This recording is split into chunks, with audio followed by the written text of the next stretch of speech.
The Federal Aviation Administration's Aviation Safety Program presents the Safer Skies Aviation Training Series.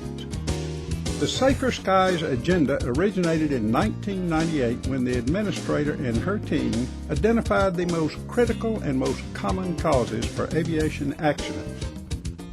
In general aviation, these accidents fall into 6 causal areas: aeronautical decision-making, weather, loss of control, control flight into terrain, survivability, and runway incursions. Together, they make up the majority of all general aviation accidents. We encourage all airmen to view all 6 presentations. The FAA's primary goal is reducing fatal accidents, and that's a responsibility we all share. Let's all take the time to focus our attention on these 6 critical subjects.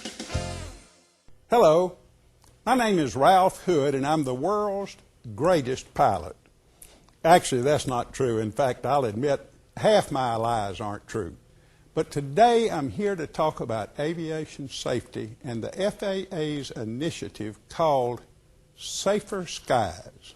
As pilots, we don't start our flying careers or even today's flight with total disregard for good judgment or good skills. But along the way, mistakes are made. Bad habits are learned. Good judgment is left behind on the ramp.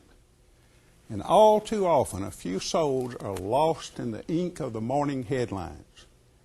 It's our intention to help you find the way to truly safer skies.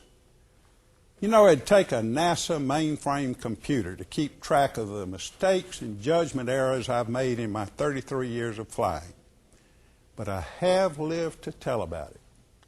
And it's our intention to help you identify the issues and the solutions that will make us all better aviators.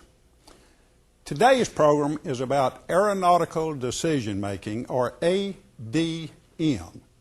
And it will take us through the dynamics of planning and executing a flight from the minute your feet hit the floor in the morning until the keys are safely back in your pocket after each flight. Now, we're not going to spend any time at all on the technical skills of actually flying. Instead, we will concentrate on the non-technical skills or human factors. We figure if you're watching this DVD, you already know how to fly. The Safer Skies series is about identifying risk issues and doing something about them. Subsequent programs will deal with some of the other important safety issues. This initial series will address 6. The first is aeronautical decision-making, ADM, loss of control, weather, control flight into terrain, survivability, and runway incursions. Now, obviously, some of these topics overlap.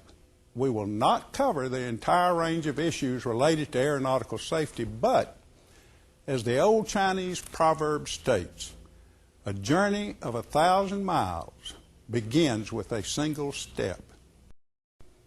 Aeronautical decision-making, ADM, is defined as a systematic approach to the mental process used by pilots to consistently determine the best course of action in response to a given set of circumstances. Another way to look at ADM is controlling the errors, error management. And within the aeronautical decision-making process, that relies upon situation awareness, problem or threat recognition, and good judgment in resolving the threat or the error. For example, forgetting to extend the gear is an error and a definite threat. I've done that. But recognizing that error and doing something about it are the next steps. And that's what this program is all about. Today, we are assuming that you already have a good working knowledge of your aircraft systems, the physics of flight, the rules and regulations and weather, and that you know how to fly your aircraft. These are the technical skills. And although it is impossible to be a good aviator without adequate technical skills, this is not our subject today. Instead, our focus today is on the non-technical skills, the human factors of flying. And the human, the pilot, as the decision maker for our discussion, does have a truckload of limitations and irrationality. A simple way to use the decision-making process is to remember the 3 P's: perceive, process, perform. Now, one of the world's leading advocates of aeronautical decision-making is Janine Cochan. Her day job is actually by night. She is the captain of a Boeing 767 for a major U.S. all-cargo air carrier. By day, she serves as a designated pilot examiner to the local aviation community. Her other interests in her spare time include a fleet of restored antiques which Janine and her husband, Captain Dennis Cochan, fly and maintain as A&P mechanics with inspector authorization. Janine is here with us today at the FAA production studios in Florida at Lakeland Linder Field to take us through a learning process that is destined to make us all a little better at what we do. It is my pleasure to be here this afternoon. Ralph summed up aeronautical decision-making quite succinctly when he spoke of recognizing the threats and errors and our need to do something about them. Of course, there's much more to the topic, and that's what we're here to talk about, beginning with the theory and moving into the practice of good aeronautical decision-making. As we focus on learning and exhibiting good pilot judgment, keep in mind the requirements to continually practice good technical skills and integrate the non-technical or human factor skills of communication, workload management, situation awareness, leadership, and planning into each and every decision we make. To understand how the perceive, process, and perform framework will aid in improving our aeronautical decision-making, we need to first look at just a few general human decision-making concepts. As Ralph said earlier, the definition of aeronautical decision-making is a systematic approach to the mental process used by all involved in aviation to consistently determine the best course of action in response to a given set of circumstances. Now, if we break this definition down, the first thing we want to look at is the mental process. And this is really human information processing, which we're going to look at in detail in just a moment. The second part of the definition is the best course of action. And it's important for us to understand that the best course of action is not necessarily the perfect solution. Human beings, when making decisions, practice something called satisficing. In other words, we accept the best decision that we can come up with under the constraints, for instance, time and effort that we have available to make that decision. The third thing we need to look at is the set of circumstances. We're giving a response to a given set of circumstances. And what we do as human decision makers is we look at that set of circumstances and try to recognize any pattern in those circumstances that we have seen in the past and try to match that pattern to what's going on now. So let's look at this mental process to uncover the limitations in the error-prone aspects of human information processing. The first step in the human information processing model are the senses. Our 5 senses all gather information from the environment. The amount of information coming at our senses is much too much for the senses to be able to handle. Therefore, this information is filtered by individual sensory filters. In addition, each individual person's filters are different. Therefore, the information that may get through the filters in one person's system may not get through in another. The second stage is the perceptual system. And this is where information that has been temporarily stored in short-term memory, and for the visual system, that's only going to last about 30 seconds. But this information is used to try to restore the information that has been lost through these sensory filters. And the problem here is it may be restored in air. In other words, we're trying to fill in the gaps, or our brain is trying to fill in the gaps. And what could happen are things like illusions. For instance, one of the visual illusions that could occur is the corridor illusion. And if you look at this slide, you'll see that the cylinders in this picture appear to be of different heights. The one in the front appears smaller. The one in the back appears much larger. And this is due to trying to fill in the gaps in the information because there's way too much information available on this one picture for us to be able to perceive it correctly. In reality, these cylinders are all the same height. So the perceptual system allows for errors, and the type of error quite often is a visual illusion. The next step in the human information processing model is the decision channel. And this is where the processing can occur at only about 4 bits per second. That's the highest processing speed we can have. And in this system, we mix the incoming pre-processed information with information from long-term memory. Now, in this particular stage, this is where there's a competition for our attentional resources. What are we going to pay attention to? In addition, this is where we use what is known as working memory. And the human's working memory capacity is only about 7 plus or minus 2 chunks or bits of information at any one time. Therefore, the long-term memory can introduce errors due to motivations, attitudes, human emotions, distractions, predispositions or personality factors, if you will, as well as extraneous information and facts which have nothing to do with the problem at hand. So there are many types of errors that can occur during this decisional process in the information processing model. The last stage in the model is the response stage. Now, a response can either be inaction or action. Those are both responses. In addition, humans tend to also make automatic responses. Automatic responses can occur when we've got something that is very, very well learned. Therefore, we don't need to go all the way through the full information processing system. We jump right to the automatic response. So you can see that through each of these stages of the human information processing system, there are many, many, many chances for errors to occur. And speaking of error, let's take a quick look at a definition of human or pilot error. Pilot error is an action or inaction that leads to a deviation from your or another's intentions or expectations. And there are many, many, many types of errors, but just as a review of the human information processing system, let's take a look at the 3 main types of errors that can occur. For instance, perceptual errors are motor or control errors. And these are due to a problem either in the sensory, perceptual, and or response mechanism. And this would be, for instance, when you're flying your aircraft, and let's say we end up with a visual illusion or spatial disorientation. The response to what we think we are perceiving is incorrect. The second type of errors are procedural errors. Now, this is a response mechanism failure. For instance, we fail to program in the correct airport in our GPS, or we tune the wrong communication frequency. Now, the third type of errors are decisional errors.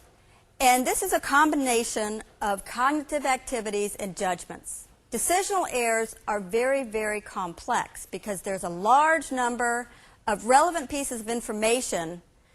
We need to specify what that information is, identify the alternatives, and in addition, while we're doing this, the humanness comes back into play, and it's affected by emotions, values, and social pressures. For instance, a decisional error would be continued flight into weather beyond the pilot's or the aircraft capabilities. There are many other human decision-making limitations and influences that we want to look at before we jump into our theoretical flight and go through the practice of good aeronautical decision-making. So as we go through our flight, we can look back and see how some of these limitations and influences affect our decision-making. First of all, how alternatives are framed. In other words, how we look at making a decision will determine how much risk we are willing to take. For instance, if we frame something in the positive, for instance, I'm flying from Orlando to Jacksonville, and I look and I say, gee, I can save a lot of time, I won't have to drive for 3.5 hours, I'll have my airplane there, I can get back home tonight, and I frame it in the positive versus, well, gee, if I fly and the weather goes down, then I'm going to have to land, I'm going to have to rent a car, then I'm going to have to drive on up there anyway, and the airplane's stuck. Well, that's framed in the negative. If I frame it in the positive and look at the positive aspects, I will be more willing to take more risk to go ahead and fly versus drive when making that decision. So we need to remember that how we frame the alternatives in our own mind will affect how much risk we are willing to take. A second influence on human decision making are judgmental heuristics. And what these are quick and dirty methods of making judgments about a situation. One example of a judgmental heuristic is representativeness. Let me give you an example. Let's say you're checking into a hotel and there are some conventions going on, and there's a lawyer convention and a biker convention. And there's 1,000 bikers at the biker convention and 100 lawyers at the lawyer convention. So if we were to use rational decision-making versus human decision-making, there would be a 10-to-1 chance that whoever is checking in is a biker. But we look up at the check-in desk, and there's a gentleman in his nice suit and his shirt with his initials on his sleeve, and we look at that person, and what do we assume he is, a biker or a lawyer? Lawyer, absolutely. What biker is going to wear a white starched shirt and tie with initials on his sleeve? But this individual happens to be a biker. Okay? So it's how representative the alternatives are in the environment will influence our decision-making process. Another limitation of human decision-making process are biases. Let me just give you one. Confirmation bias. Human beings have a tendency to look for information in the environment that confirms a decision that they've already made.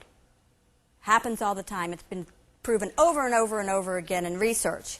So we have to remember this when we start looking at the decisions we make to try to be objective and look at both sides of the story. Was that really a good decision that we made, or do we need to rethink or relook at this decision? Another influence of human decision-making is the level of expertise and the training and experience each individual possesses. For instance, two pilots faced with the same situation most likely will make different decisions, or at least view the alternatives differently due to perceptual filters, if you will, based on their past experience and the type and amount of training they've had. But if you're not convinced about the fallibility of human decision-making yet, stand by. We've got a few more limitations of human decision-making. And by the way, human decision-making is just one very small subset of all of human cognition. Cognition is learning, thinking, remembering, forgetting, etc. But decision-making is influenced by all of these factors. For instance, learning. When you first learn something, what you have learned first, the first learned, is best learned. In other words, if you learn an emergency checklist one way and then later the manufacturer of the aircraft changes that emergency checklist, it is much, much harder to relearn the changes. We're most often going to fall back on what we learned first, which is a good note for flight instructors to do their very, very best to teach their students the right way the first time, because unlearning what somebody has learned is very, very difficult. Other limitations, once again, are thinking, remembering, forgetting, the person's attentional capacities, vigilance. For instance, boredom and complacency play a very, very big part in decision making, social influence, and stress and fatigue. Now we have the theoretical basis underlying human decision making, complete with the errors inherent in the process. Let's move on to learning a method which will help us counteract some of these human frailties in our aviation activities. Perceive, process, and perform. Remember, this is a simplified information processing model that we can literally use on the fly. Let's first look at an overview of the perceive, process, and perform model. As an example, we're told to taxi to runway 7 via Alpha. We perceive these instructions through our ears. Now remember, we're going to have that information filtered through our sensory system of audition. So we need to gather all the information we can. For instance, we want to look at the taxi chart. So we'll get more information this time through our visual system. The next step is to process. And this is where we organize the data and identify all the possible alternatives to the information that we have just perceived. And the way we evaluate the alternatives is to try to match them to situations that we have known in the past. So this is part of our process. Remember, when we are processing the information, how we frame those alternatives is going to affect our decision. The third step is to perform. And this is where we choose an alternative. In other words, we make a decision. But we perform either by action or inaction. Once again, inaction is a decision. And as a note, in aviation, quite often, it is inaction on a decision that can get us in trouble. For instance, we make a decision to accept a closer runway on an approach. And we're high and we're going to be a little bit fast, but it's going to get us there sooner. So we say, sure, we'll take the closer runway, and we start trying to slow down and get down so that we can land on this closer runway. Well, as we get closer to the runway, we may perceive that we're still a little high and fast. Well, once again, what do human beings like to do? Well, once we make a decision, we like to stick with that decision. We like to use our confirmation bias to look for information that's going to confirm that this is still a good decision. So we look around and say, oh, well, it's a good long runway. Yeah, I'm a little high and fast, but. Okay. So we don't do anything about it. And we continue on and we continue on. On the other hand, had we gone to step 4 and evaluated, looked back at that decision that we made to accept that closer runway, we might say, you know, on the other hand, that was a good idea at the time, but given the additional information that I've gleaned, in other words, I'm still high and I'm still fast, and the runway's right here, maybe I should go ahead and go around and go land on the runway that I had planned on landing to begin with. So the evaluate portion of the perceive, process, and perform model really is to just go back and continue perceiving, soliciting information from the environment to evaluate how that initial decision was. Was it a good one? Do we need to perceive some more information, reprocess it, and perhaps even, quote unquote, change our minds? So flexibility is very, very important in the decision-making process. Perceive, process, and perform. Tomorrow we're going to go on a virtual flight. This is an exercise in applying perceive, process, and perform model to real-world flying. This theoretical flight is going to take place from a primarily general aviation towered airport in Central Florida, Orlando Executive Airport, which is quite busy, has a lot of flight training. And we're going to go about 50 miles to the south-southwest to a non-towered airport at Winter Haven, Florida. And tomorrow's flight will be flying a typical single-engine general aviation airplane that is equipped for instrument flight. But before we go, let's take a look at some statistics and review where the higher risk segments of flying activities reside. This graph shows us the percent of accidents by phase of flight. And the important numbers on this graph are that almost 20% of accidents happen during takeoff and departure, but even more importantly, over half, 54% of accidents happen in the approach and landing phase of flights. So we've got the majority of the problems during takeoff and landing, and there are quite a few reasons why. Of course, we're closer to the ground. It's a lot busier workload time. There are more airplanes around. There's a lot more information for us to be perceiving, processing, and a lot more performance or response activities required from us during takeoff and landing. So we want to keep that in mind as we go on our flight tomorrow. Let's establish some ground rules. Let's talk a little bit about go, no-go decisions. And we need to add to that continue, discontinue decisions. We'll start looking at the go, no-go decision tonight while we're looking at the weather on our flight plan. But it continues throughout the flight, and we want to reinforce and make sure we understand in our decision-making process any step of the way we can discontinue the flight. Yes, human beings want to continue. We are spring-loaded to the go position when we really should be lever-locked to the no-go or discontinue position. To get ready for our flight, the first item of business is to evaluate our individual fitness for flight. And one way to do that is to utilize something like the I'm Safe checklist, which just gives you a step-by-step evaluation of how you're doing. For instance, illness. Do you have any symptoms? Medication. Have you been taking any prescription or over-the-counter drugs? Remember, many over-the-counter drugs are prohibitive for flying.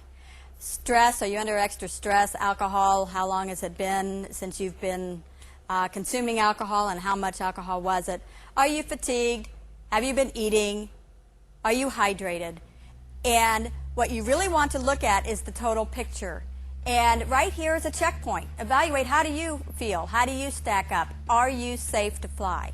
The next tool that we suggest you might want to use is the personal minimums checklist. And this particular checklist look at the pilot, the aircraft, the environment, and external pressures. And the purpose of this checklist is to set your tolerances at a time when you're not going flying.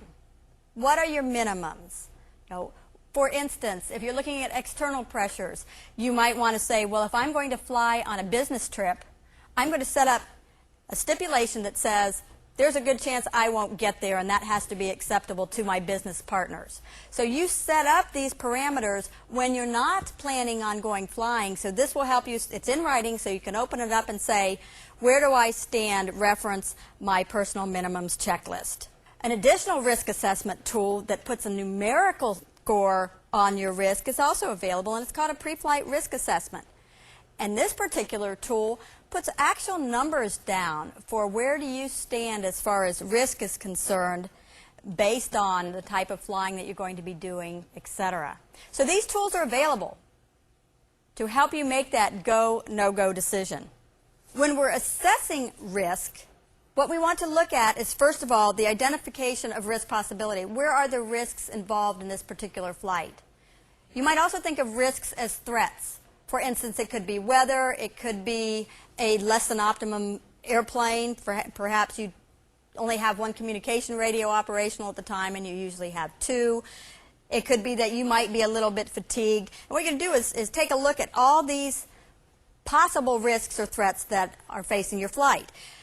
You want to analyze these risks and then take a look and consolidate them. Summarize. What's the sum total of the risks that might be out there that you're facing? And then what you want to do is prioritize. Which of these are most important? Can you get rid of any of these risks or threats? We're going to talk about how the perceive, process, and perform model is going to help us do that. So let's assume it's time to go. We've already gone through our personal minimums and an I'm Safe checklist, and we've done a risk assessment, and so far we're still in the go mode. So we're going to go ahead and go on out to the airport, and regardless of whether you're flying your own aircraft or a rental aircraft or a club aircraft, there are some general procedures that we need to follow. And of course, it's going to start with perceive. The first thing we need to do is gather all of the available information. So for instance, we're going to look at the weather. We're going to look at the text weather, and we're going to perceive it. Sure, we're going to read it. The next thing we want to do is process that information. Remember, we want to organize that information and determine the ramifications of this weather on our flight. In this case, we take a look at the weather. You can see the text weather up there, and it looks like it's IFR here at the Orlando Executive Airport here where we are now, although it's VFR and forecast to be VFR at Winter Haven. So now what we need to do is process our alternatives. What can we do? A couple of things we could do. We could file IFR. We could maybe get a special VFR out of the airport, out of the Orlando Executive Airport. We might want to wait till the weather improves, or maybe we want to cancel the flight altogether. Once again, remember our confirmation bias. We want to find a way to go. Okay? And all the other limitations and influences on our decision-making process have to come into play. It's going to depend on how we frame these alternatives. So we really want to be aware of those limitations and influences as we do the processing of the information that we've already perceived. Then we want to perform. Once again, action or inaction. What are we going to do? So at this point in time, we've decided to go. And we're going to continue with our before flight or our pre-flight checklist. The first thing most pilots are going to do is check their aircraft status.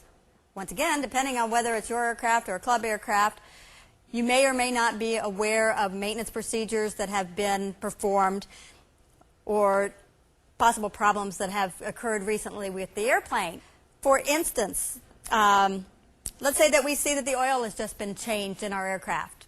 Now, granted, a good certified mechanic changed it and everything seems to be okay, but let's say we go out and now we're in flight and we see that we're having an oil pressure problem, or oil pressure is low, or oil temperature is rising.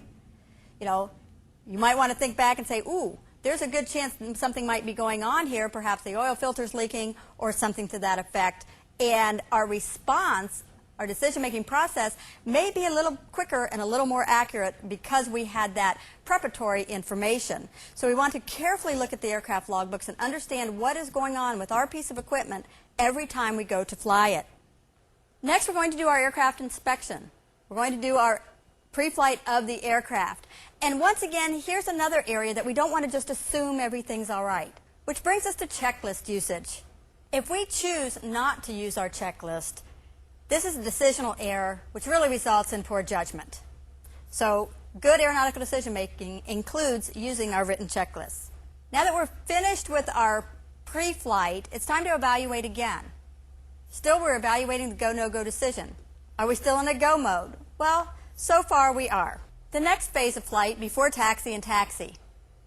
Before we taxi, we get in our aircraft, we load our passengers in the aircraft, and our number one job is to get organized. Organization, cockpit organization, is really workload management, another skill that we need to use in decision making. We not only need to organize the physical items in the cockpit, more importantly, we need to organize ourselves, our thoughts, and our passengers or other occupants of the aircraft. Now, by regulation, we need to brief the other passengers or occupants of the aircraft on certain items.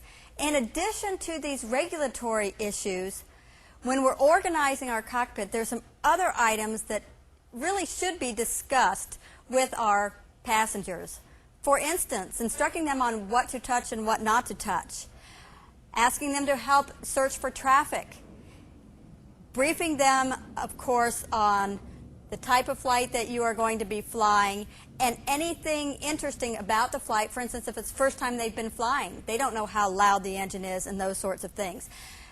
This briefing will help them to understand what's going on and also understand when not to bother you. It's very, very important to be specific about the sterile cockpit or certain times when you really don't want any additional distractions, not only from a passenger talking with you, but also passengers talking among themselves.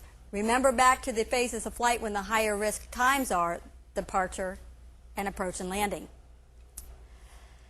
We'll also have to receive our ATIS. Once again, we're going to perceive our ATIS, process what it means, understand which are the active runways in use. We need to get our clearance, perceive the information, process our clearance. And let's talk just a little bit about expectation.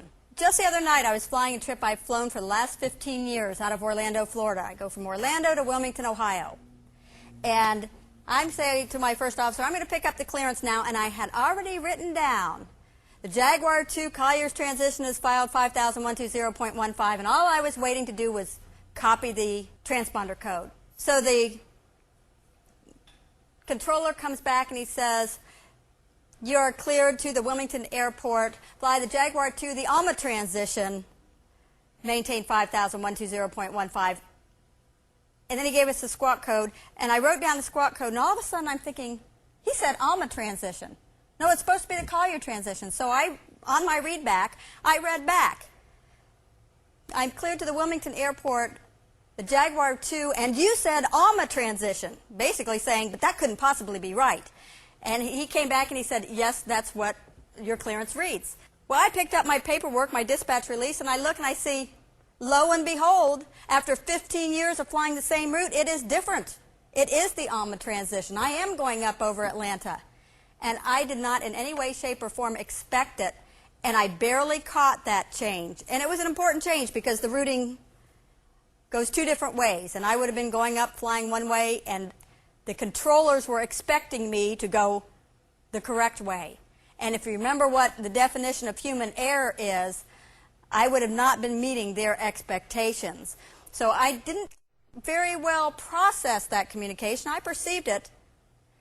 But once again, just by luck, I happened to catch that he didn't say Collier's transition. He said AMA transition. So expectations. I heard what I wanted to hear. I see what I want to see sometimes, and that is very influential in our human decision making. So now that you've picked up your clearance, perceived it correctly, copied it correctly, read it back correctly, we're going to process it and understand where it is that we need to go. This processing portion is also the first step in situation awareness. Okay? We're painting a mental picture. We call and we get our taxi instructions. They give us our taxi instructions. We perceive to taxi to runway 7 via Alpha. I look at the taxi chart. I know in the past I've taxied to runway 7, but from a different location on this airport. So once again, I paint a mental picture of where I am, where I need to go, and the routing that's going to take me there. Now, I process that information. I'm ready to perform. I've read back the clearance. I've closed the door. I've completed all my checklists, and now I'm ready to taxi out. So I begin taxiing to where I think taxiway Alpha is in my picture, in my mental model of what's going on here. I taxi out, and the first taxi sign I see, it says hotel. I'm expecting to see Alpha. So now I realize I'm not where I think I am and not where I think I'm going. So I immediately need to stop, evaluate that decision that I made, and go back to the beginning. Call up ground and say, for instance, how about progressive taxi? Okay. Ask for progressive, verify where I am before I taxi another inch. Okay. So we need to evaluate that decision as we go along. So the ground controller finally gets me taxiing the right direction down to taxiway Alpha to runway 7. And we're taxiing up, and barring any special procedures at the airport, and for instance, Orlando Executive Airport does have some special departure procedures due to all of the flight training that goes on there. But generally at most airports, when we get to the end of the runway ready for takeoff, we'll change to our tower controller frequency and be ready to go. Now, what is it that I have to be doing?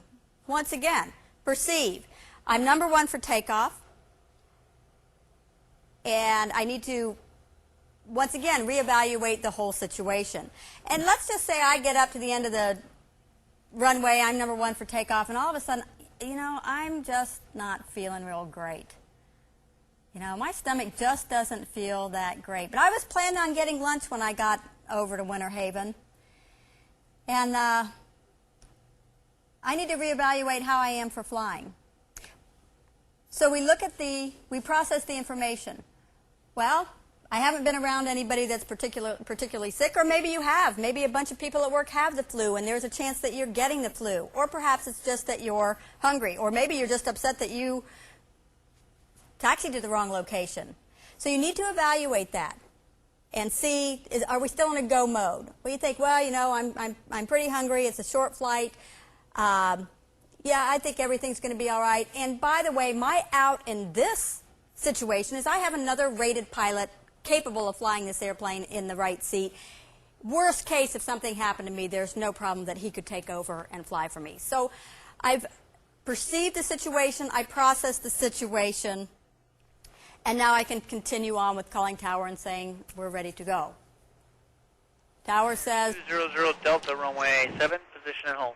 Taxi into position and hold runway 7. Hey, we go back to the beginning of the process. Perceive. We're going to look on final. Even though we're at a tower-controlled airport, we still need to look on final. We need to look down the runway and make sure there are no obstructions down the runway. Complete our before takeoff checklist. Process all of the information that's going on. We are listening to aircraft being cleared for takeoff, aircraft being cleared to land. And when we're in position and hold on the runway, once again, we need to search and seek out information such as, was another aircraft just cleared to land on runway 7? And here we are sitting duck position and hold. Okay, remember, human error is not only for pilots, okay, because the controllers can err as well. So we want to be perceiving and processing that information. If we hear someone cleared for to land on runway 7, perhaps we want to query the tower controller and say, we're still in position runway 7. Okay. Process the information. Okay, now we're told clear for takeoff runway 7.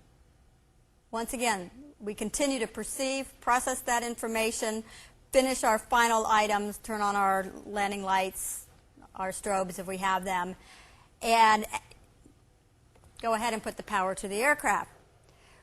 We continue to perceive, process, and perform throughout the takeoff roll into the air. The next segment of our flight is climb and transition to cruise. And by the way, we're still at a high-risk segment of our flight. We're still close to the airport. There's still a lot of traffic around. Now we've departed and we're climbing, and we're now into the clouds, let's say 600 feet above the ground. And we're starting our turn on course as instructed by our departure instructions. We contact the departure controller, and they respond immediately with traffic alert, turn left, heading 340. Now, we're bringing into the decision-making equation another factor. That's time pressure. The time pressure makes it very, very important that, one, we perceive the instructions correctly, we process them, and immediately perform. So we need to perceive it, process, and start that turn to a heading of 340. Now, time pressure in the decision-making equation, unfortunately, also contributes to more errors. So we have to be very, very careful that we've heard it right and we've performed correctly. In addition to that, we need to evaluate that decision that we made, the performance that we did as turning to the heading of 340. So we want to call the departure controller back and ask them, where is that traffic for us now? And make sure that we are clear of that traffic and that there isn't something else that we need to do. So time pressure is a big factor in the human decision-making process. So we're able to climb out of the Orlando Executive Airport area, and we climb on up to our cruise altitude, and we break out of the clouds about 2,000 feet, and we climb on up to 4,000 feet on our way down to Winter Haven. And we're in cruise. Now, cruise is not a particularly risky phase of flight, and everything's looking pretty good. Looks like it's clearing up down to the southwest. And now we want to make a decision. Do we want to cancel IFR? There's no time pressure to make that decision. There's no real need to cancel IFR, but you might start framing your alternatives. Well, if I cancel, I can go ahead and descend when I want to descend. I can get close to the airport, and I can scoot right in there and get to Winter Haven. And that's one way to frame the alternative. On the other hand, let's take a look at it this way. It's always tomorrow we're going to go out and practice our instrument approaches. And what a prime opportunity. You're already on an IFR flight plan. You've got another rated pilot in the right seat to be a safety pilot. And we might want to take this opportunity to work on our technical and our non-technical skills. But nevertheless, what we really want to do is perceive. We want to perceive the weather, the traffic, and make a decision as to whether we want to cancel our IFR flight plan. We process. 200 Delta, I'd like to cancel IFR at this time.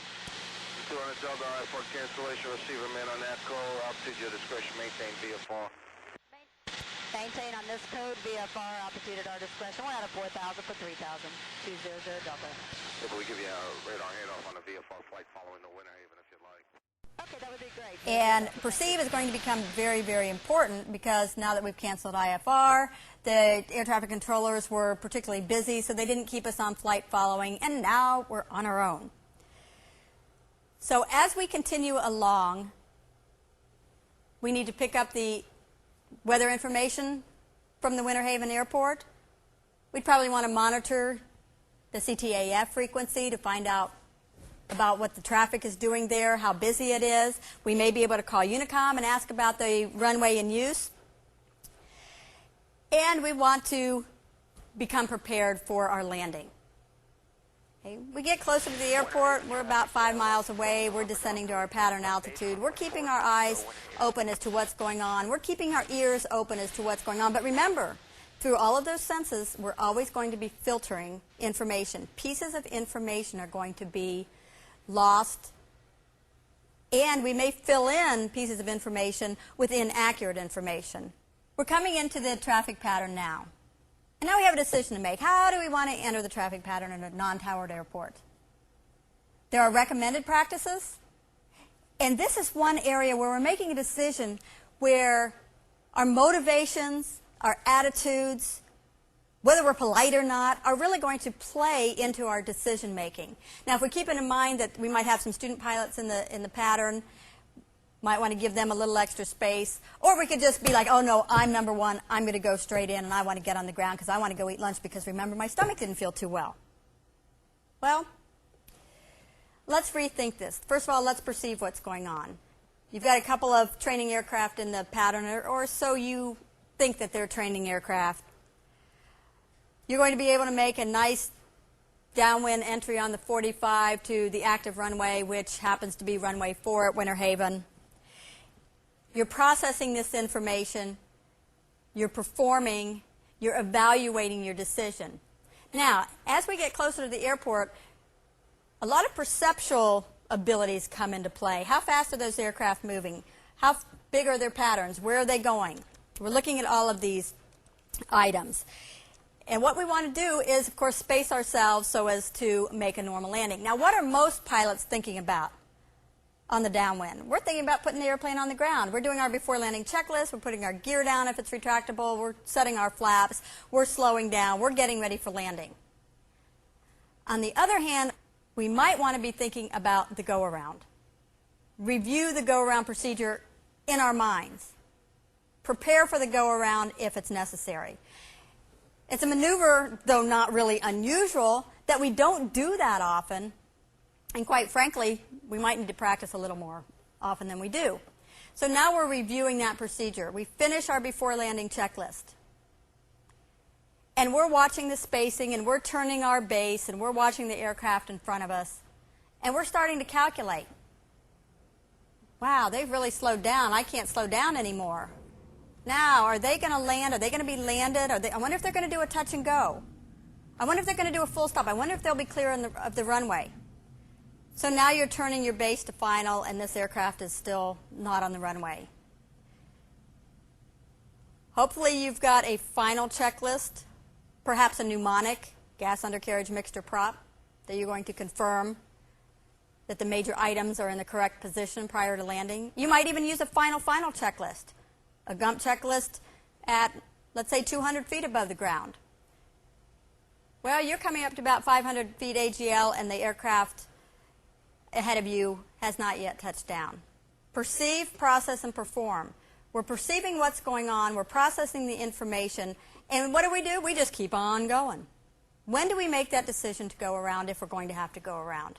More experienced pilots or more expert pilots will tend to continue on and estimate that closure rate not as critically as a less experienced or a more novice pilot. For instance, if you're very, very experienced and you're flying this flight and your pilot friend is not as experienced, he may become uncomfortable with the fact that you're continuing on as this aircraft is yet to clear the runway.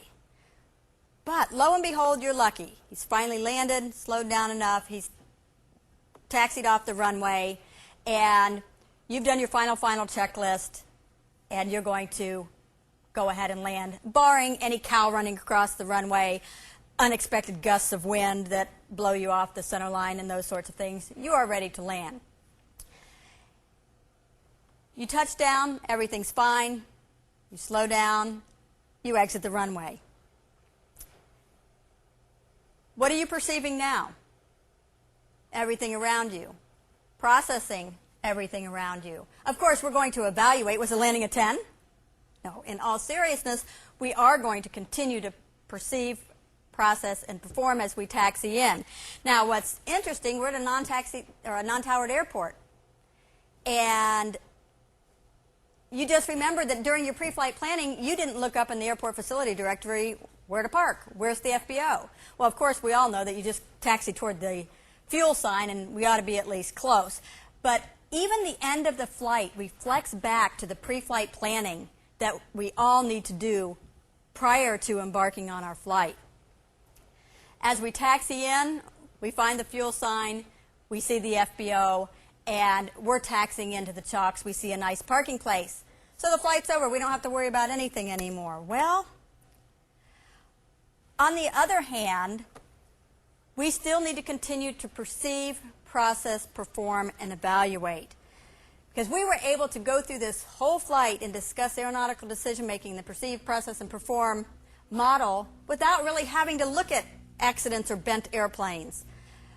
But this happens to be one that is quite interesting, where at the end of the flight, where the aircraft was being taxied into the chalks, an aircraft got out of control and hit another aircraft on the ramp, and we ended up with 2 damaged airplanes. As Ralph had said earlier, the flight is not over until the keys are back in your pocket, the aircraft is chalked or back in the hangar, and everybody is away from the airplane. To summarize aeronautical decision-making, you start with a bag full of luck and an empty bag of experience. The trick is to fill the bag of experience before you empty the bag of luck. Now, what we want to do is enhance the experience by looking at the flight that we just flew. We want to evaluate. We want to evaluate the balance of our luck and our experience. And to do that, the first thing we want to do is perceive. Review the flight. Use your metacognition. In other words, go back and think about what you were thinking. Look at your flight. What was going on in your head during that flight? Process your flight. Review it from beginning to end as objectively as you can. How might have you changed your actions or your inactions? And then perform. Review your personal minimums checklist. Perhaps you want to increase or decrease some of the tolerances, but once again, do this not when you're preparing to go fly, but when you're at home or in your office, sitting at a desk, and you can objectively think about these parameters. Then we need to evaluate and reevaluate each and every flight, and use the perceive, process, perform, and evaluate model for every aeronautical decision we make. Therefore, we'll be able to fill up our bag of experience before our bag of luck runs out. When we take the time to analyze all of the factors involved in safely completing even a simple flight for a short distance, we begin to realize that the responsibilities that we carry as pilots have to be taken very, very seriously. Our first goal should be 0 mistakes and no errors. Now, realistically, it's not possible to do that, but it is possible to try. When the technical skills under your control are in hand and you've minimized the errors, the potential threats are greatly diminished. Of course, at every stage of flight, there are continuing situations that require your recognition, perceive, your decisions, the process, and your actions, perform. The 3 P's of perceive, process, and perform should be constant and automatic whenever you're operating in any flight crew capacity. Good aeronautical decision-making is just one of the steps as we strive for safer skies.